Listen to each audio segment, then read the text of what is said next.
بسم اللہ الرحمن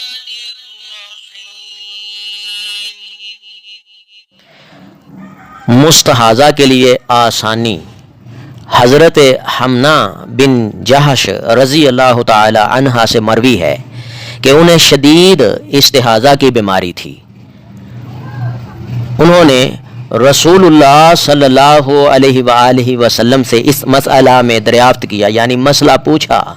تو آپ صلی اللہ علیہ وآلہ وسلم نے انہیں دو کاموں میں سے کوئی ایک اختیار کر لینے کا فرمایا۔ ان دونوں کاموں میں سے ایک یہ تھا کہ آپ صلی اللہ علیہ وآلہ وسلم نے فرمایا، اگر تم یہ طاقت رکھتی ہو کہ ظہر کو مؤخر کر لو اور عصر کو جلدی پڑھ لو، یعنی ظہر کو تھوڑا لیٹ کر لو اور عصر کو تھوڑا جلدی پڑھ لو، اور غسل کر کے دونوں نمازیں یعنی ظہر عصر جمع کر لیں تو پڑھ لیں، اور مغرب کو مؤخر کر لو اور عشاء کو تھوڑا جلد پڑھ لو، یعنی ان دونوں کو بھی پڑھ لو لیکن غسل کر کے ان دونوں نمازوں کو جمع کر لو، تو ایسا کر لو بہتر ہے، ٹھیک ہے کہ نہیں۔ اس روایت کو روایت کیا ابو داؤد نے۔ معلوم ہوا ایسی بیماری والی عورت دو نمازوں کو اکٹھا کر کے پڑھ لے تو اسے رخصت ہے۔ نیز ہر نماز کے لیے وضو ضروری ہے، اگر غسل کر کے پڑھے تو افضل ہے، نہیں تو صرف اور صرف وہ اپنا آپ دھو کے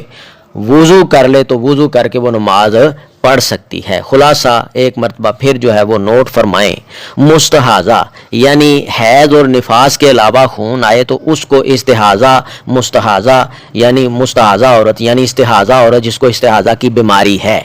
تو نبی پاک صلی اللہ علیہ وسلم سے حمنا بنت جاش نے سوال کیا، پوچھا اس معاملے کے بارے میں، تو آپ صلی اللہ علیہ وسلم نے دو کاموں میں سے ایک کام کو اختیار کر لینے کا فرمایا۔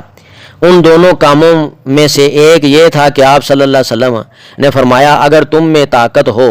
تو ظہر کو تھوڑا لیٹ کر لو اور عصر کو تھوڑا جلدی پڑھ لو اور غسل کر کے دونوں نمازیں پڑھ لو، پھر مغرب کو تھوڑا لیٹ کر لو اور عصر کو تھوڑا مغرب کو لیٹ کر لو اور عشاء کو تھوڑا جلدی پڑھ لو، لیکن غسل کر کے یہ دونوں نمازیں پڑھ لو۔ عورت جو ہے استحاضہ مستحاضہ جو عورت ہے جس کو استحاضہ کی بیماری ہے وہ نمازیں اکٹھی کر سکتی ہیں۔ تو آگے اب سوال آ گیا کہ غسل کسی کے لیے بڑا ہی مشکل ہوتا ہے، پھر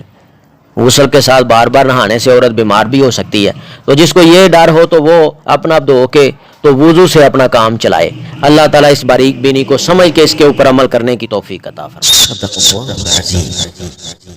اگر آپ کو اس ویڈیو سے دینی فائدہ ہوا ہے تو حق بنتا ہے کہ آپ اس اسلامی چینل کو لازمی سبسکرائب کر دیں، لائک کریں اور کمنٹ میں اپنے خیال کا اظہار کرنا مت بھولیں۔